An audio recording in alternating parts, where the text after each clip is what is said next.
Many of you may already follow Carlos Whittaker on Instagram because he is the father of the Insta Familia. But if you don't, I am honored to introduce you to the man who, there are so many titles that he shares: the hope dealer, an author, a speaker, a People's Choice Award winner. There are so many things that he has done, but his most recent book that is coming out in just 1 week from today is the book that we want you to know about, and that is How to Human. Yeah. We are so excited to have him on this podcast to teach you how to get past distraction and see people. Wow. So welcome to the Connection Codes podcast. This is the podcast where we break open our emotions that take us from being disconnected to connected in our relationships and with ourselves. I am your host, Tara Wages, and I am here with marriage and family therapist, clinical sexologist, Dr. Glenn Hill, and his incredible wife, Phyllis. And together, they have founded the Connection Codes, which is the guide to human connection. And we're so glad you're here. Yes. Hello, world. Wow. Hi, friends. Well, Carlos, oh my goodness. We have been so excited about having you on our podcast and getting to talk about your new book. And I mean, I wish we had hours because I'd love to talk about all of your books and what you're doing in life. But I know we are limited. And so we just want to jump in and we want to hear about your new book. And we really want to encourage our listeners to go ahead and pre-order this book. And then if you pre-order, you get kind of a bonus, which we're also excited about, is Wednesday nights for 6 weeks. Yeah, 6 weeks following the book launch. We get to tune in for free. That's right. With you. So we're so excited about that. I know by the end of this podcast, y'all will all be like, give me the link. How do I do this? It'll be in the show notes. Awesome. But Carlos, tell our listeners that aren't familiar with you, who are you? Yes. I was hoping you guys could help me with that answer. First of all, thank you for letting me come. I'm honored. Anyone that ever gives me an opportunity to share in front of their people, I don't take that for granted. So thank you. I'm a husband of 22 years to my beautiful wife, Heather. We live here in Nashville, Tennessee. I'm a father of 3 beautiful kids, 20, 19, and 16. Yeah. I've got 2 beautiful dogs, Bernese Mountain Dogs. So I'm a dog dad. 5 chickens. It was 6 up until a couple days ago. So, RIP. So that's where those are the places that keep me grounded. And then for work, it depends on the year or the month, but I guess I'm a storyteller. I think I'm a professional storyteller that tells stories that hopefully lead people towards freedom in some way, shape, or form. And I get to tell those stories through my books, my podcast, stages, but probably primarily through Instagram, through social media and it may not be Instagram forever, but right now that's where it's at, where I just try to, I look every day at kind of, well, what's the pain point of everyone today? Wow. And how can I help them, maybe just give them words, maybe not help them through it, but give them words for it. I'm just a wordsmith. And so that's what I do every day, try to deal hope and share stories that encourage people. Right. Whoa. I love that you specifically said that you try to see where the pain point is, where people are, because that is something that is so appealing about you, is that you talk about what's happening in the world where so many people either dodge it because they don't know how to talk about it, or they don't think they need to talk about it, or there's just so much emotion that it disrupts their relationships. And so I love that one of your big messages is people over issues. And so I wanted to talk about that a little bit today, and knowing that that's a huge part of humaning, is that issues come up and pain points happen. And so what is your perspective on how you approach those? Yeah, that's great. Sometimes it can feel like a bumper sticker, right? When you say things like, again, as I craft words, I'm like, oh, this makes sense. This is what it is. I don't stand on issues. I walk with people. So when people are trying to get me to stand on an issue, or to say where I stand on an issue, they're automatically recoiled when I'm like, well, no, I don't stand on issues. I walk with people. And they're like, well, what does that mean? Like, what do you mean? And I'm like, because I am very opinionated on issues. I think that issues are very important. Right.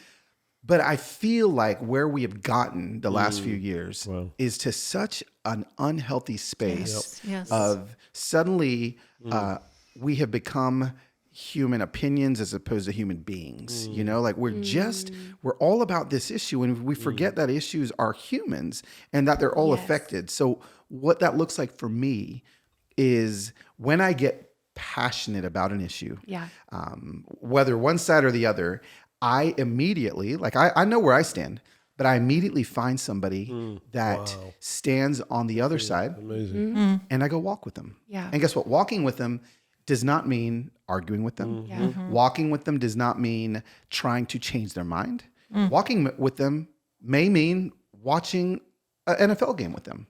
Walking with them, just trying to get close to begin to understand who they are and why they are. And guess what? Sometimes it actually shifts some ideas inside of me.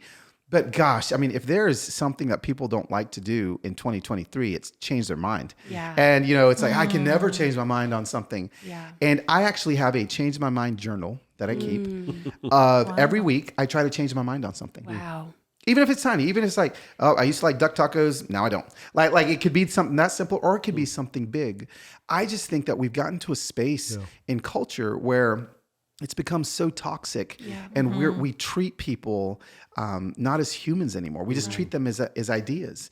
And I'm trying, not only in the book, but I try to do it every day to show what it looks like for us to maybe surround ourselves with and walk with people that don't look like us, talk like us, think like us, vote like us, love like us, all the things like us. Yeah. And I know as a human in the experience, that's hard. That, you know, it sounds really easy. Hey, don't stand on issues, walk with people. People are always like, hey, can you put that on a t-shirt? I was like, well, I don't know if you want to walk around wearing this, because this is a lot harder to do than how easy it is to say. Yeah. And so that's what I'm trying to do with that, you know, Right. every day. Right. Wow. And I think that a part of it for me is that issues are people, and like you bring light to that. So whenever you're talking about, oh gosh, you've covered everything that's happened over the last 3 years, you know, but even the death penalty, you know, which is something that you are extremely passionate about, and something that I have changed my mind on from being this. I remember being in 6th grade and be like, oh no, if they did something wrong, you know, and to now being educated on what that actually looks like. But you always bring it back to the human, the human behind everything. And so I'm wondering for you, when did that moment happen for you? Like, is there a moment in your life that you can look back and be like, somebody saw me as a human and everything changed? Absolutely. I mean, let's just rewind back to 2011, which was the lowest season for me in my life, the lowest. Everything blew up. I lost my family, my marriage, my job, my friends, everything, because of decisions and behaviors that I was using to medicate in my world. I lost everything. And so, you know, I constantly think to myself, if this was in 2021 as opposed to 2011, I would have been quote unquote canceled very, very easily. Like I would have been. And so people that are, you know, coming to me constantly going like, well, how could you, Carlos, like, how could you talk to that person? Do you know what they did? And I was like, oh, do you know what I did? Like you follow me, you love me. Yeah, but you know, they try to say, and I was like, no, it just was different back then. Yeah. And so all of that to say, in that season of life, I lost everything. And there were 2 people in particular that saw me as me and not as the thing that I did. Right. And so when people can see past your medicating behavior or your wounding and really see the heartbeat of who I am. One of them was a man named Mike Foster, and the other one was Brad Lomenick. And both of these men, they just said, hey, listen, when you're ready, we're ready to put you back in the game. Like where everyone else wanted to take me out of the game. And they were like, no, like this is something you're working through, but when you're done working through it, you still have good to give the world. Yeah. You still have, one of the things that I think it was Mike that said this, he said, Carlos, because when it was like D-Day, right? And everything explodes that week, he said, Carlos, I know this feels like your entire story. Like this is the whole book of your life. And it did. It did. He's like, but I promise you one day, if you just keep doing what you're doing, it's going to feel like a chapter. Yeah. And then it's going to feel like a page, then a paragraph, and then a sentence. Yeah. Wow. And I couldn't believe it in the moment. I was like, there's no way. And now it feels like a word. It doesn't even feel like a sentence. And I'm like, thank God that my story continues and that somebody saw that in me and somebody saw the human in me way past the issue, And so I think that season was when a few people did that for me. And that's just when I made a decision. I am the last person that's going to be judging somebody, creating an opinion. I'm going to be curious. I'm going to be empathetic. I'm going to be walking as close as I can with people, even when it's hard. And it has been hard the last few years. Yeah. I mean, 2020, as a Black man in the South in America was a very difficult time. I wasn't necessarily more difficult in my day-to-day, experiencing racism or whatever, but it was more difficult seeing friends say things that I was like, wait a second. And so talk about having to it wasn't a bumper sticker. Yeah. Like walking with people was like, oh my gosh, really? I got to do this now. So, it was then, but it's become an addicting thing. Like it's like I want to find the person that really makes my skin crawl, and I want to become best friends. Wow. I want to go all in. Yeah. So. That's amazing. I love that. And I want to pull out that one sentence just for our listeners to hear again, that if you're in that season right now where you're like, my life has blown up. Like my marriage is falling apart. We got in a fight this morning. I don't even want to go home. One day, you're going to, this will be a sentence. This will be a word. sentence. Like that makes me almost want to cry. Just how beautiful that picture is. If you keep writing your story, yes. Right. Yep. Right. you got a Sharpie. Yep. You get to keep writing. Yes. And the more you write, the smaller that page gets. Right. So don't stop writing. 100%. I love that. And I love that you talked about finding the person that you may rub against, that you're completely opposite of and be best friends with that person. And the first time I remember seeing that on your Instagram was with your own neighbor. Oh, yes. And I love that it's actually your neighbor, because I hear so many stories about the bad neighbor, like the neighbor that nobody likes, or you don't get along with your neighbor. You, in that moment, literally had to live life with your neighbor, which as a believer, that's like what we are called to do and be, is to live life with our neighbors. Yes. And so tell the story of what happened. Yeah. To be the hands and feet of Jesus with our neighbors, you can't be the hands and feet without being able to touch them, right? Yeah. So that means you have to get close enough to touch them. And I had a neighbor that lived across the street. As I look out your window right now, I see your neighbor. Yeah. And that's literally how close he lives to my house. Yep. But when I moved in, everyone on the street was so kind to me. They were welcoming us, brought us cookies. But there was this crotchety old man across the street, and he would not smile at me. He would not. We'd go get our mail at the same time, and I'm like, awkwardly 10 feet away waving. And he just kind of scowl at me and go back in. And this was probably 2016 when I started interacting with him, and there was nothing. And I was like, this guy doesn't like me. And I began to make up a story in my head as to why he didn't like me. Right. Now, the story was based on true experiences. The story that I was making up was based on true experiences in my life. Yeah. Those true experiences in my life as a Black man living in Middle Tennessee was that I guess maybe it was 11 times at this point that I'd been called the N-word in public. Every single time was an old white guy with an American flag on their torso or their truck. Yeah. And so the story that I created was, well, old white guys with American flags don't like me because of what I look like. And he had this big American flag on his door. And so before your listeners unsubscribe to your podcast, finish the story. Let me finish the story. Okay. I am a proud son of a first generation immigrant to America. I love our country. I love our flag. I love all the things. But since the flag had been weaponized against me, it caused trauma, triggering, right? And so when I saw this man being not nice to me or ignoring me, I made up the story he doesn't like me. So lived 4 years with him across the street, never say a word to him, start ignoring him back. Hopefully he can feel me ignoring him. And one day in the summer of 2020, kind of in the, after lockdown, but there's a lot of racial tension in America. I'm teaching every day on my social media about racial reconciliation and bias and all of these things, trying to go first so that my audience can see me go first and maybe think about it in their life. I'll never forget, I'm sitting on my porch and I see my neighbor walk out with a can of paint. And I was like, oh, when was he going to paint the door? I wonder what he's doing. And he walks out to the middle of his yard and he's got these 2 white porcelain bunnies that are kind of like my grandma has in her backyard, except she's got other things. But the little white porcelain bunny, one's, I don't know, probably 2 feet tall. One's like a foot tall. They're right next to each other.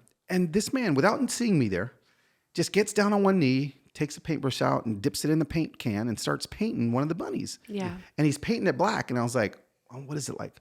World War II, paint your bunny black day? Like, what? I'm so confused. Like, what's he doing, right?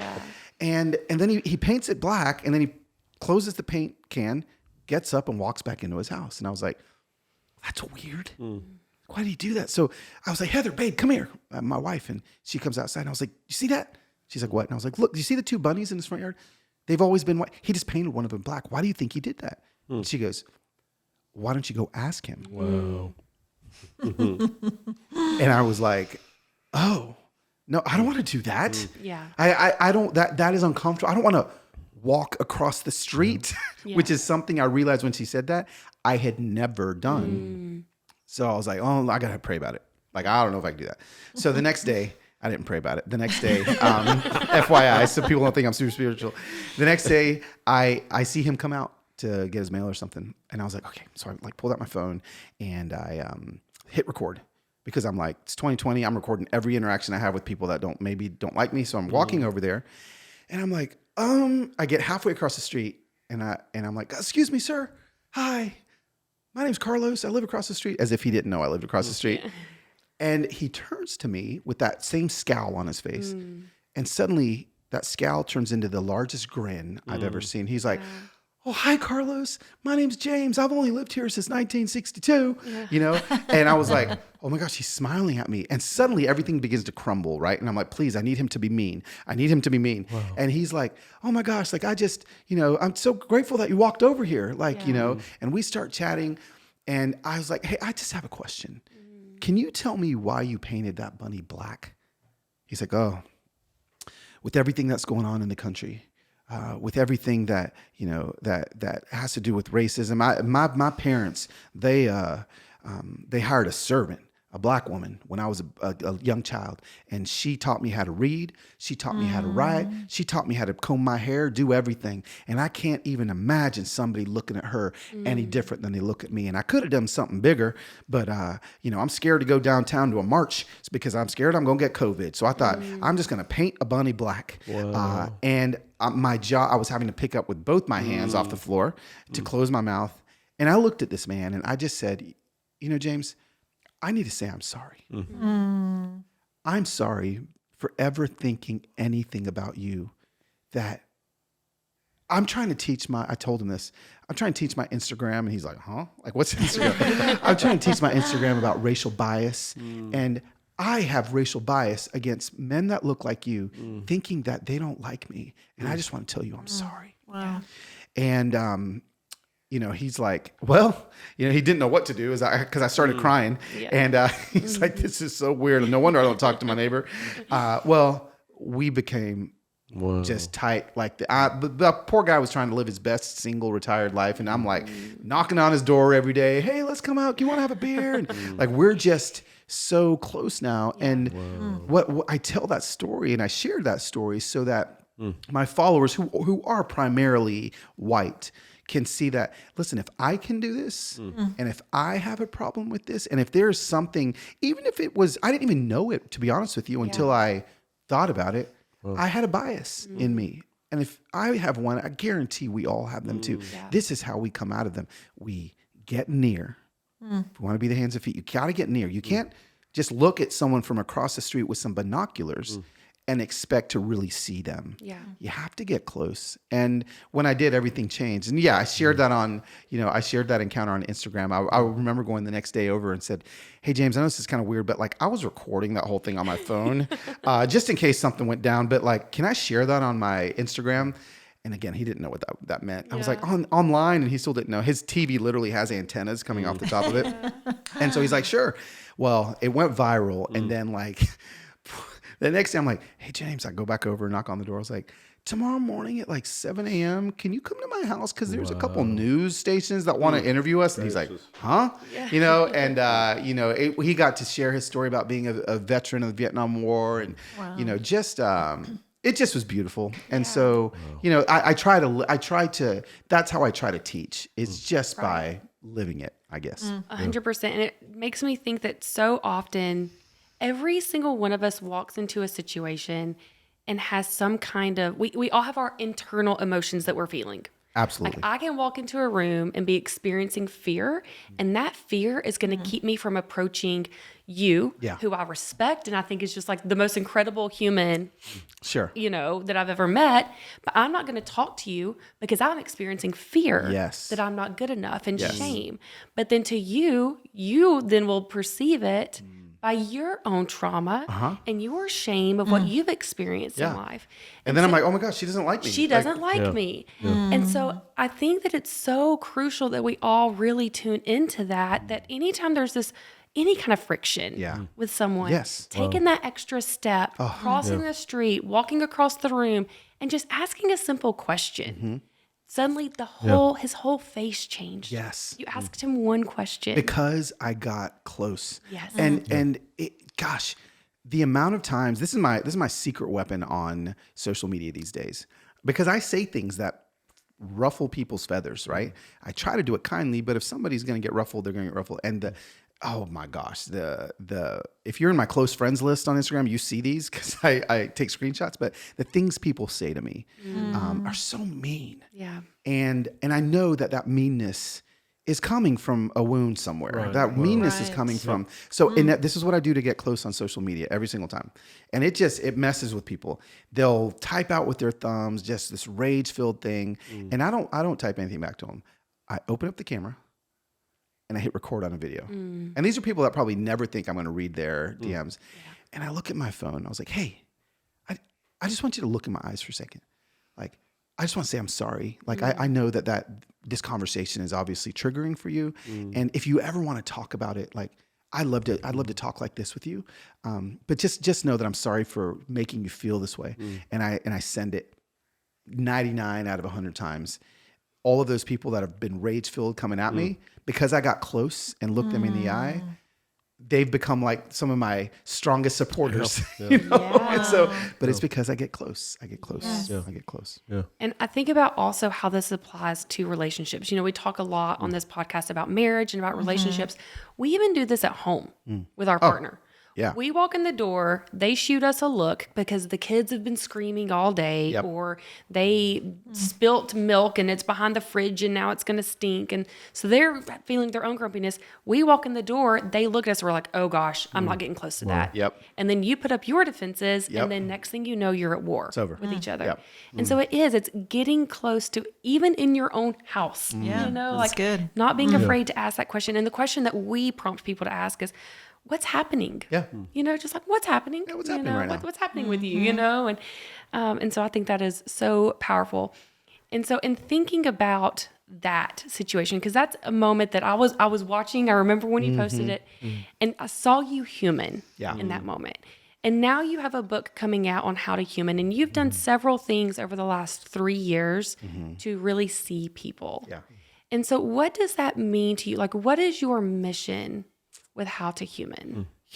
I think my mission is, I want people to begin to see people past past all the things that bother them. I want people to, it's 3 steps in the book, be, see, and free, right? And I want people to, when you really see somebody, I want them to understand that every single person that we walk by is desperate to be seen. Wow. All of us sitting at this table right now are desperate to be seen. Yeah. And that really is the human superpower, is to see somebody truly see, and let them know that they've been seen. Yeah. And you can do that in various ways, right? Like I've done that through, raising a lot of money for random strangers that I feel prompted to raise money for. And they feel seen, and they also feel freed. But you don't have to do it. It doesn't have to be money. Again, I think I spoke to it a couple months ago. I was going through TSA, and I made it a point that day that every single person that I came across with the name tag on, I was going to say their name. Mm-hmm. Hello, Officer Willis. Thank you so much for for helping me with TSA pre.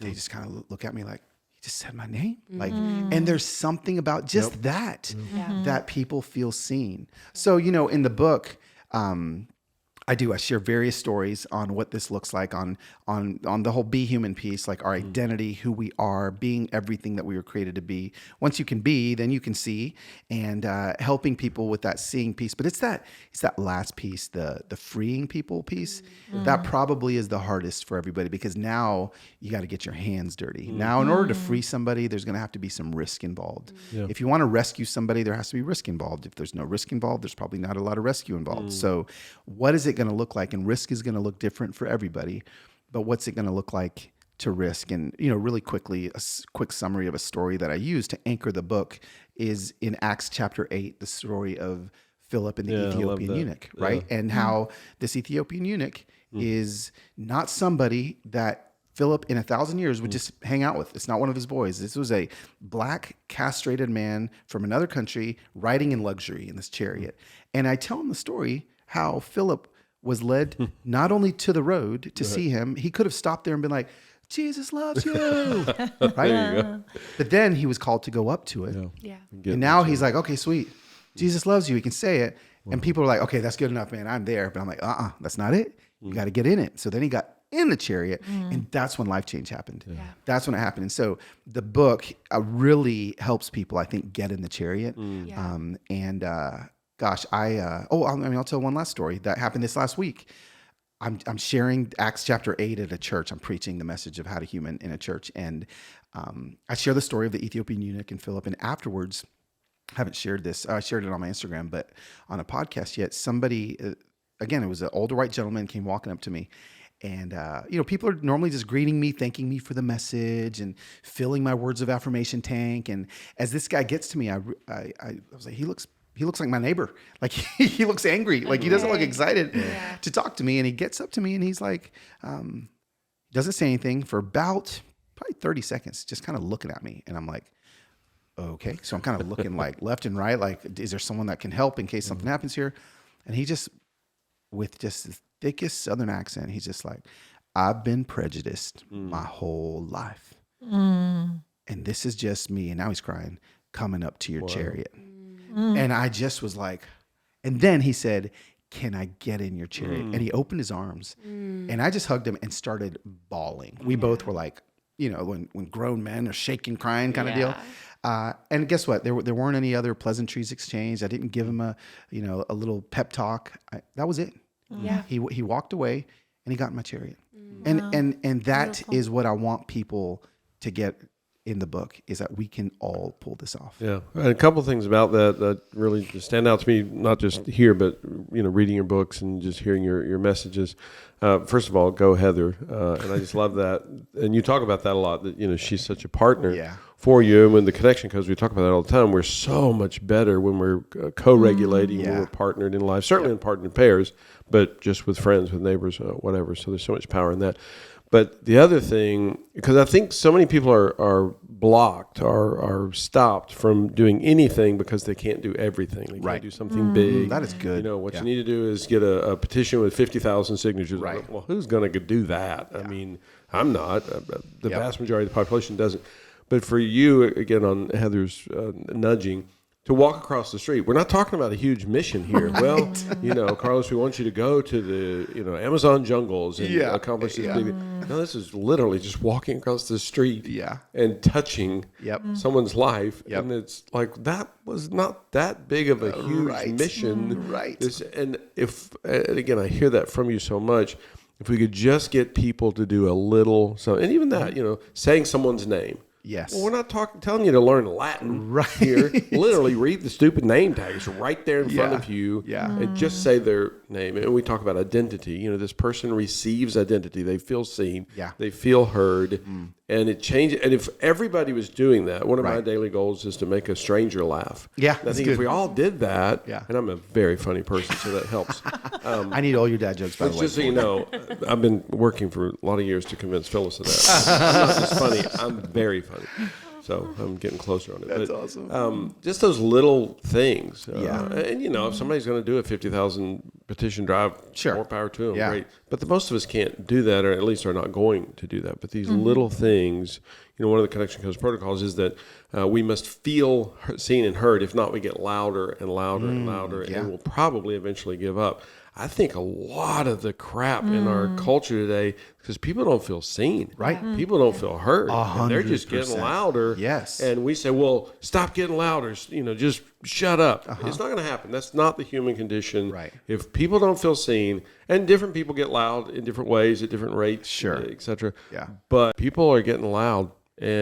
And then we're like, well, you're so loud. You're so bored. Well, because they haven't felt seen maybe for generations. Absolutely. And now they are going to somehow feel seen. Now, again, not just be seen and heard, but to feel seen and heard. There's a big difference between those two. So I just love the simplicity. It's not complicated, and yes, people will become violent when they're not seen. They will rage when they're not seen. We saw a lot of that the last few years. And I think it was Dr. King that said a riot is the language of the unheard or the unseen. I probably said that incorrectly, but something to that effect. And these are just people wanting to be seen. Yeah, and then we see their violence. We're like, see, that's a bad person. There it is. I knew it. He was bad. Well, no, I'm not agreeing with the violence, but it came from something. So and it came from something, and I love using this analogy when I have that conversation with people about riots or things that are bad. But a reactionary violence from people when they are not seen. I always use that clip from A Christmas Story, if you've ever seen it, with Ralphie. And Ralphie is picked on by a bully every single day. And this bully picks on him on his walk home, pushes him. And then there's that moment when in the movie, he starts pushing him, he knocks him down, and something comes out of Ralphie, this rage, that he flips that bully over, who's 3 times his size, and just starts wailing. And what did we do as the people watching it? And we start cheering that on because we felt like, oh my gosh, the unseen person is finally being heard. But that's what happens to us. Something flips and something carnal comes out. And the way to keep that from happening is to see people. Right. And one of the things that we talk about that Dr. Glenn has done a lot of research on is the identity piece. That's our very first lesson. If you read the book or go through our master classes, because the identity piece is everything. He's researched that it is the number one need that humans have. Do you want to talk about this? Well, if I don't feel seen and heard, if I don't feel that I matter. But even about the babies. The still face. Yeah. Well, about the orphanage. That they had a group of. I'll teach you want to talk about that? Well, tell me what that is. Yeah. Well, talking about that, they separated these babies, and there are babies that are being fed. They have their needs met, and then there's a group of babies, but they are not held. They're not given love. They're not given any attention, and those babies don't make it. They get louder and louder, and then they eventually gave up. Wow. And it's because they didn't receive identity. Food and shelter was not enough for them to actually become functional human beings. Yeah. And so every time you say someone's name in the airport, that's identity. Absolutely. Every single time you take that little bitty effort, you are giving them their number one need on earth. Yeah. And that is powerful. It goes so much deeper than just saying, hey, you know, Captain Arnold. Yeah. Like you were giving them a need. You were Yes. meeting their needs in that moment in the airport when good. there are people probably in front of you that cussed at them. Oh, sure. And so to actually see people is doing so much more than what we even realize that it's doing. No, it's true. It is. When someone says my name, you know, even like, I love it because I think to myself, how many times today have I actually heard Carlos? Like, that's me. And then when I hear that, I'm like, oh, even when you were introducing me and you said Carlos, I was like, oh, something in me was like, yeah, that's me. That's me. I'm Carlos, you know? Yeah, it is true. I love that. 100%. And talking about your mission, and a part of the book you talk about is to get past distraction. Yeah. What are you talking about when you say that? Yeah. Here's the thing. We live in the most distracted society we've ever been in, right? Like the whole Howdy human, but we can't even get to seeing people and freeing people until we slow down enough to be fully human.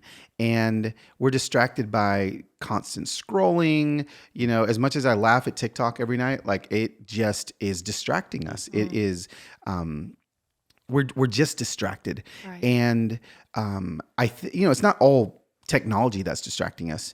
But I also think that we know more than we're supposed to know. Like I don't know if we're supposed to know what's happening all around the world all the time. I just think back to just 200 years ago, like I would only know what's going on in my house with my neighbors that lived in my village or wherever, and maybe the butcher down the street. And that was really all I had capacity to know. Right. And that was from the dawn of humanity till 200 years ago. And then now we know everything. And I call it story stress. That we good stories and bad stories, we now know. There's a study that I looked up for, I think 2 books ago, that showed that the amount of content we consume, the first 15 minutes we're awake. This is mind blowing to me.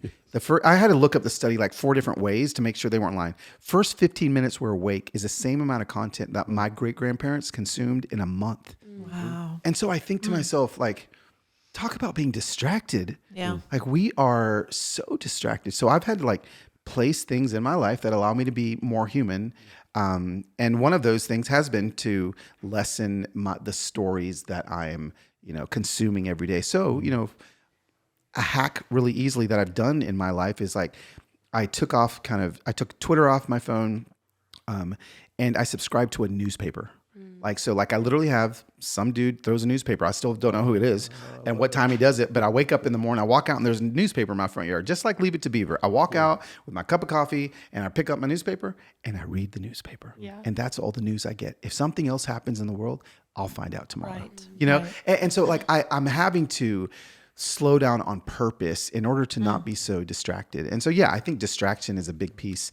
And, you know, and even check with the, you know, distraction doesn't just sit with the content we're consuming, although I don't believe that our souls were created to consume the amount of content we're consuming. I also think the speed of our life is distracting, you know? So I challenge people to like get lost every once in a while. Like I'll turn off my GPS and I'm like, I'm going to figure out how to get there. And it may take me 15 minutes longer, but then when I get there, guess what? I've seen so much. I never knew this creek was here. This is pretty cool. I've never been this way. So like get lost more, get undistracted by doing things like that. And so I share a bunch of those ideas in the book as well. Yeah, I love that. Wow.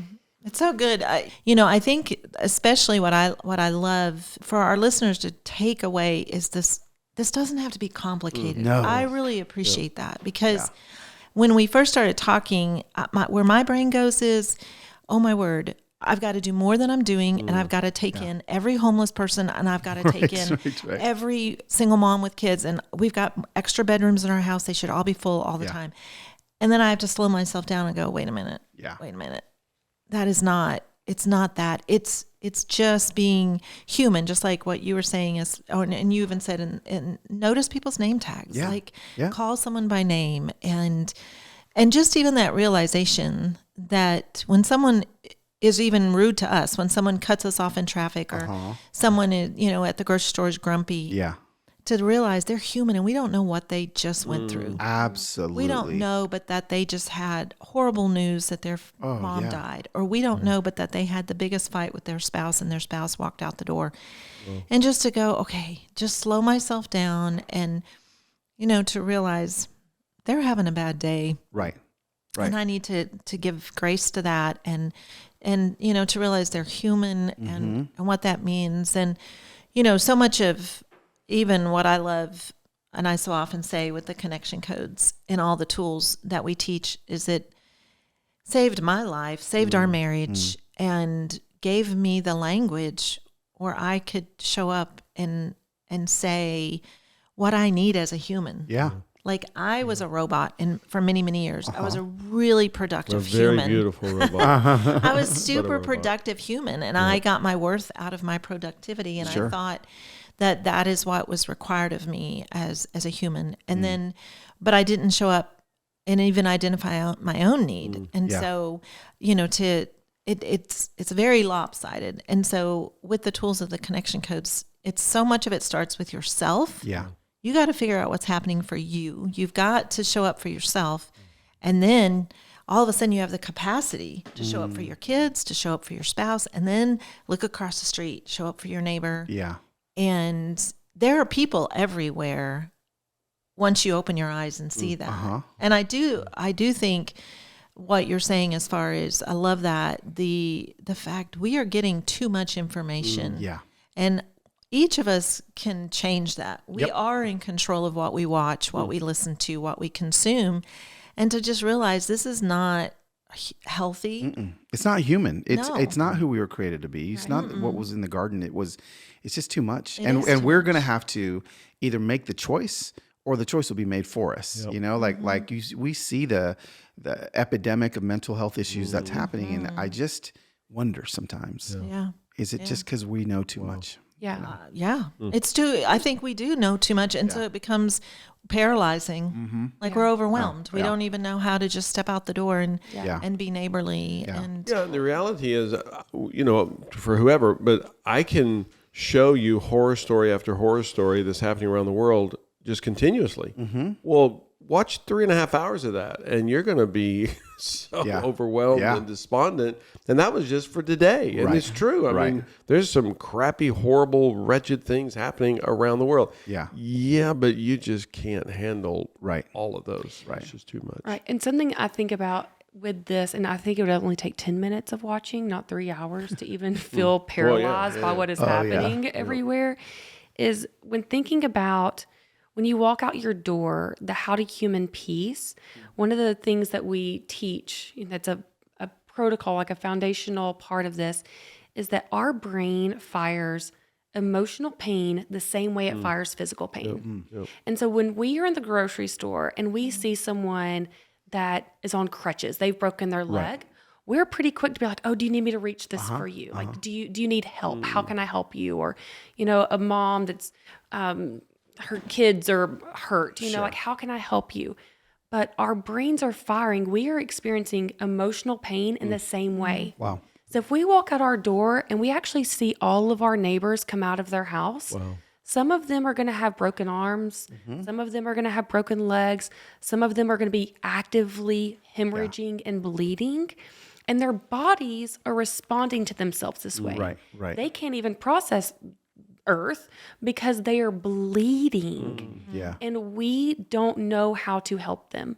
Because we can't see it. Yes. It's so good. And so as soon as we get ourselves to the level where we're crossing the street and you're looking at your neighbor in the eye, like in that moment, James probably stopped bleeding a little bit. I think so. Well, you were able to piece together some emotional, and you stopped bleeding actually. Absolutely. You were hemorrhaging It was me. from that interaction for the last several years, but he was too. Right. We just can't see it. Yeah. And so by being human, if we could just recognize that people's brains are functioning at a level where they are in pain all the time. Yeah.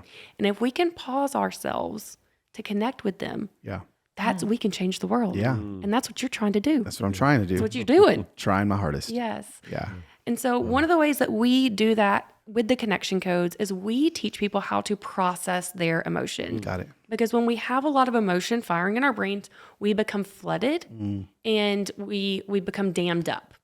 And so please listen to Carlos's podcast. But in your podcast that came out yesterday with Cheryl, she talked about letting the water flow. Yep. And by processing your emotion, you are able to now flow. Yes. You're not living in a dam. Yeah. And so at the end of every episode, we go through what we call our core emotion wheel. Okay. And this is available on our website, connectioncodes.co. And that's where we process our most recent emotion. Like we go through every single emotion. Got it. And we process what happened most quickly. Or when is the last time you felt anger and what was that anger? Okay. And then we also teach how the other people respond to you. Because I know that's a huge part of, we teach how to listen. Yeah, How that's to good. not become defensive, how to not fit. I'm not here to fix you. Right. Thank you. You may be hurt. I really wish you would. Well, but you doing this, that'll help fix your, that is part of your healing.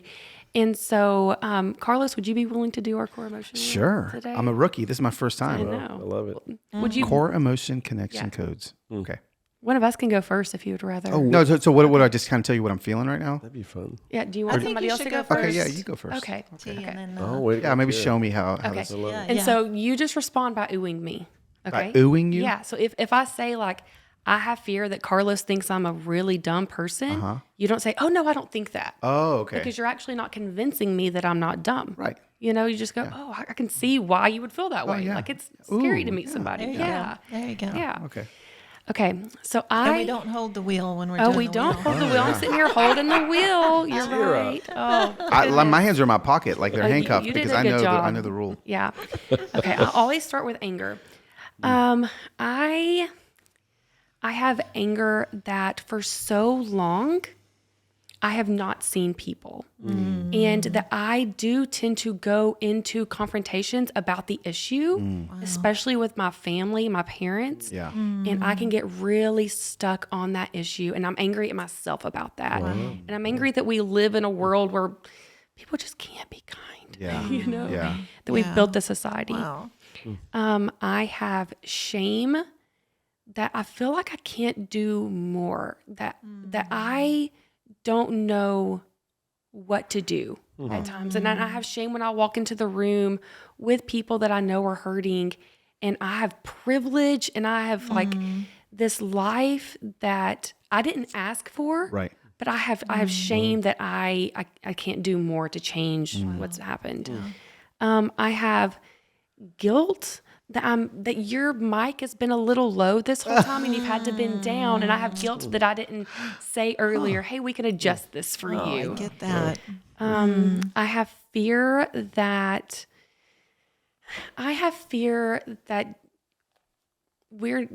people can't really see how to connect with people, like that they are overcomplicating it in their head, or they don't see the value in it. Maybe it's because they're hurting so much, but I have fear that we're just going to continue to miss this message. I feel lonely. What do I feel lonely in? I feel lonely that I am surrounded by, obviously, I feel like I have to say not y'all, I know, but I have so many people in my life that still don't get it. Yeah. That they don't get why we need to see other people, and that they're not willing to listen. And so I feel really lonely, which then leads to my anger of like, no, listen to me, help me in this mission. I feel hurt that Wes and I disconnected over the whole camera and light situation yesterday. And I was like trying to explain to him what my expectations were. And he's really busy. So I just feel hurt that he didn't like help me immediately on that. And he's not here to like be there. But, and he's such a good man. I have joy that he did help me with all this. And I have joy that you were willing to say yes to come on and help Connection Coders take this to a whole nother level of being human. We teach them how to be human in themselves, and you are helping them learn how to be human with others. Wow. And I have so much joy that they are getting to learn that from you. Wow. Yeah. That was so good. I love it. Amazing. I get it now. all I I thought you just say one thing that you're feeling, no. but you Mm. go Go through the through whole the Because whole thing. thing. you feel all of these emotions. Yeah. Constantly. Yes. Wow. Well, and the way that T did it, she did it more like I feel as in the moment or like almost like going forward. But there's times when it's like, well, let's see, the last time I felt hurt was yesterday. Yeah. So you don't have to just go. Yeah, I see. You can go Yeah. the last time. It's more about just connecting to the last time you emotion. felt that. Yeah. Yeah. Yes. Oh, that's good. Okay. So I'm going to try this. Okay. And do I start with anger and You can move do around? anyone you Oh, want. really? Okay. Well, let's start with anger. Okay. This is interesting for me because I don't normally consider myself angry, but I'm like, oh no. I mean, I guess if I really think about it, I was angry about this. So, I feel anger. A lot of this is going to have to do with my book, FYI, because that's where we're at. Right. Yeah. I feel angry that that my publicist dropped the ball on a couple things that I was really hoping they were going to be able to pull off, and kind of found out through some emails that this wasn't as important to them as it was for me, so it made me angry. Yeah. Is that Yeah. Get that. good? Okay. Yeah. Shame. Can you define shame real quickly, somebody? Glenn? Well, not quickly. These are all based on the 5 neural regions that are Yeah. associated with emotion in the brain. There's Okay. a disgust region. We divide guilt and shame up. Okay. Guilt is typically over an action. Shame is over, like me. I just Okay. feel bad about myself. Yeah, that makes sense. Okay.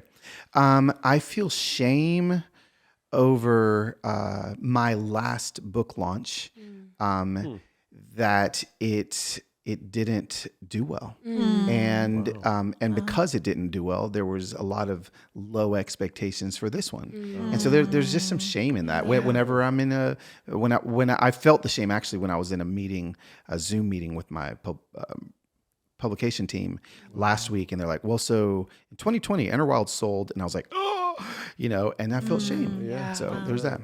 I feel guilt that I'm not emotionally available as I normally am with my family right now, Yeah. because I'm like literally 24/7 marketing and getting ready for this book launch. So there's some guilt there. I feel fear that this book is going to flop. I feel fear that I poured and that people have poured a lot of money. My publishing team has really put a lot of stuff behind this, and I feel fear that it's not going to do well. And I feel lonely. I feel lonely in maybe this whole book launch process that really I'm the one, it starts with me, and I'm just kind of alone. Like everyone else is like, they've got other things that they can worry about. This is kind of, I really feel alone in that. I feel sad that some people that will read this book won't get it. And it makes me sad. It makes me sad that that I know not everyone is ready for this because it's hard. So that makes me sad. Hurt. I feel hurt.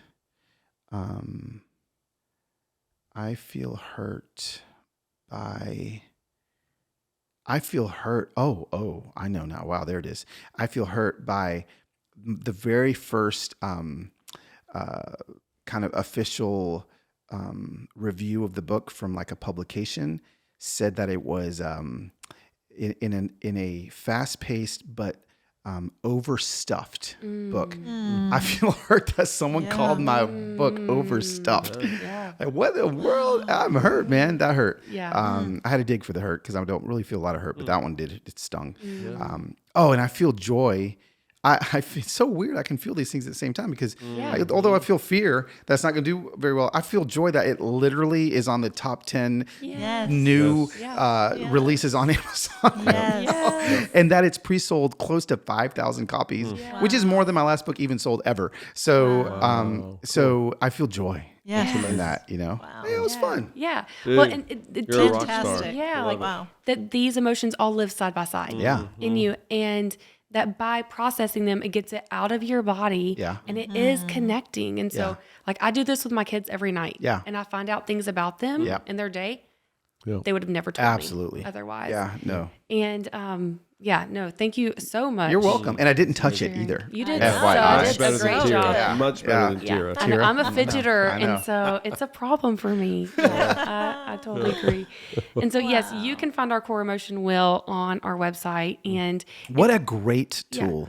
Seriously. Powerful. And what it teaches you to do, just so you know, and all of our listeners that are new know, the goal is to learn these so you're doing them in the moment.